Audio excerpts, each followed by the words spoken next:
All right, music fans, welcome back to the Real Music Observer. My name is Dave, observing real music in real time for real people just like you, right there, and me right here. So who is this guy, Jerome Mazza, who sounds like a cross between Steve Walsh from Kansas and Steve Perry from Journey? And where has he been? I mean, now I've heard him on two projects, which are completely mind-blowing as far as the quality of the vocals. First on the Pinnacle Point album that I reviewed twice on here and gave it just rave reviews. By the way, if you're a fan of Kansas, Journey, or Streets, or any of these bands from the 80s that still, were producing decent melodic rock music, you're going to dig Pinnacle Point, you're going to dig Jerome Mazza. But now it gets even better. Mazza is on a brand new song with Steve Walsh called Born in Fire from Steve Walsh's forthcoming album entitled Black Butterfly. And this song, there's this song called Endangered CDs. Not a song, it's a chart.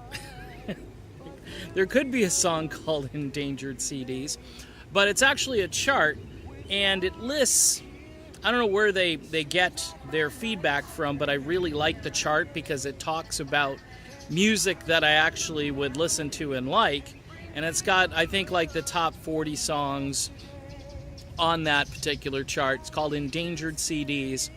This song, Born in Fire, I think is at number 8 with a bullet, as we used to say in the old days, and climbing.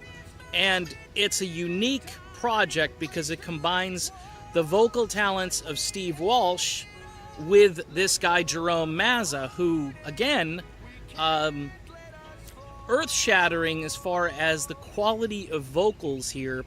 A guy who keeps up with Steve Walsh sounds tonally a little different. That's why I talk about Steve Perry, because there's some vocal similarities between the two. There's a warmth, there's a soul to the voice, there's a smoothness.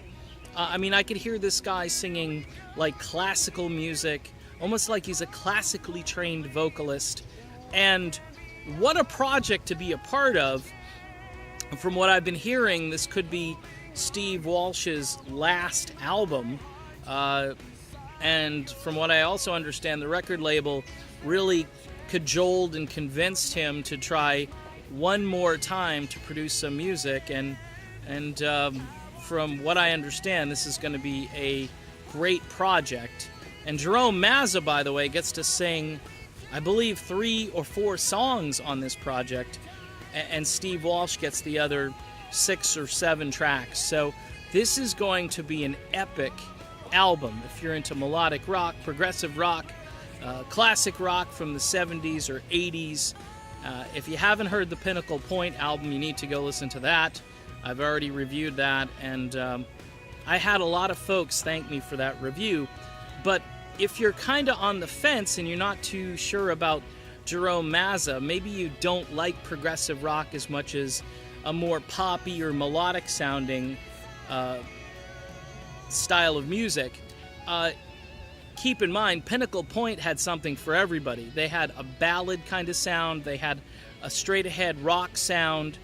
If you remember the band Streets that Steve Walsh was in, that was more what I call accessible AOR style music, but it was still very gritty. Had some great guitar playing too. Mike Slamer was the guy who played on the Streets albums, and he was phenomenal. And I got to tell you, this project, a gentleman by the name of Steve Denander, I believe, plays guitar on this, Born in Fire. You got to listen to it if you're a fan of Steve Perry, Steve Walsh. I won't throw Steve Tyler in there because it doesn't sound like him. But pretty much a couple of Steves that I'll name drop with. And then you get this guy, Jerome Mazza, who just is a brilliant vocalist. And I wanted to give him props. I also want to give Escape Music props because they're going to be the ones releasing this brand new album on November 10th. So check it out. Don't be afraid of new music. while we wait for the voice to return, we also need to hear some other voices to kind of keep us occupied. I'm Dave, and this is the Real Music Observer, and we'll be back observing real music again in real time for real people just like you.